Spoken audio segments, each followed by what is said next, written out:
তুমি কি করছো? দাঁড়াও বাবা, এই তো এখনই ছেড়ে দেবো তোমাকে। আরে বাবা দাঁড়াও, ছাড়বোই তো। আর একটু, এই তো হয়ে গেছে বাবা, তুমি তো যাবি স্কুলে, তুমি তো সোনা ছেলে আমার, তাই না?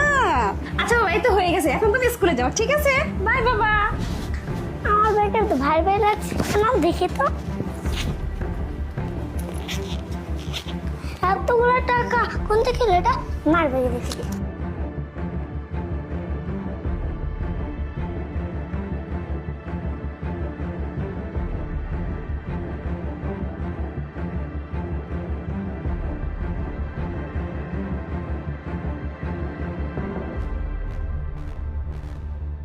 এই দাঁড়া। কি আছে বাবা, আমি স্কুলে যাচ্ছি। স্কুলে যাচ্ছিস তাই না? টাকা চুরি করে স্কুলে যাচ্ছিস? ও একটা চোর, আমি তোমাকে বলছিলাম না তোমার ছেলে একটা চোর হয়েছে, ওর মা একটা চোর ছিল, ও চোর হয়েছে। শোনো, আমি তোমাকে আগে বলছিলাম এই সৎ ছেলে বাড়িতে রাখার কোনো দরকার নেই, কিন্তু তুমি কি করছো?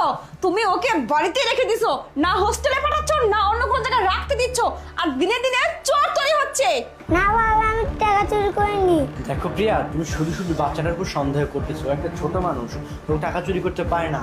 আর ও এতগুলো টাকা চুরি করে কি করবে তুমি বলো? হ্যাঁ বাবা, আমি সত্যি টাকা নিইনি। কি চুরি করে বড় বড় কথা বলছিস? শোনো, তুমি এই পিচ্চির কথা একদম বিশ্বাস করবে না। দেখতে ছোট হলে কি হবে, ও সত্যি একটা চোর। ওর কথা বিশ্বাস করছো না তো তুমি মরছো। টাকা ওই চুরি করছে, আমি প্রমাণ করে দিতে পারবো। আসো আমার সাথে, আসো।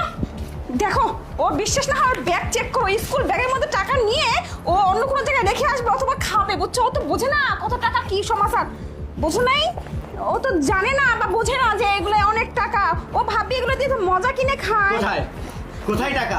আরে তুমি যে এতবার করে বলতেছো টাকাগুলো আমার ছেলের ব্যাগে আছে, কোথায় টাকা? আরে টাকা তুমি আমার ছেলেকে চোর বানাচ্ছ। কোথায় আছে? টাকা কোথায় আছে বাবা? এই দেখো।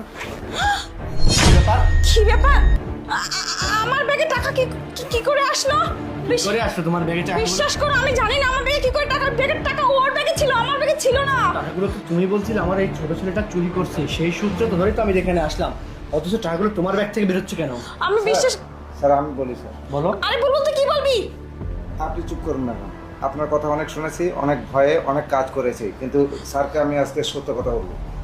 ম্যাডাম সবসময় আমার পিছে লেগে থাকতো এই ছেলেকে চোর সাব্যস্ত করার জন্য আপনার সামনে। আমাকে বারবার বলে, আমাকে ভয় দেখায় চাকরি থেকে বের করে দেবে, পরে আমাকে 3-4 বান্ডেল টাকা দিয়ে আমাকে বলে যে ছেলে যখন স্কুলে যাবে তুই আমাকে একটা একটা করে দিবি, আমার ব্যাগের মধ্যে রেখে দিবি, এই কথা বলে। কিন্তু আমি বাচ্চাকে শিখিয়ে দিয়েছি যে বাবা তুমি এক কাজ করে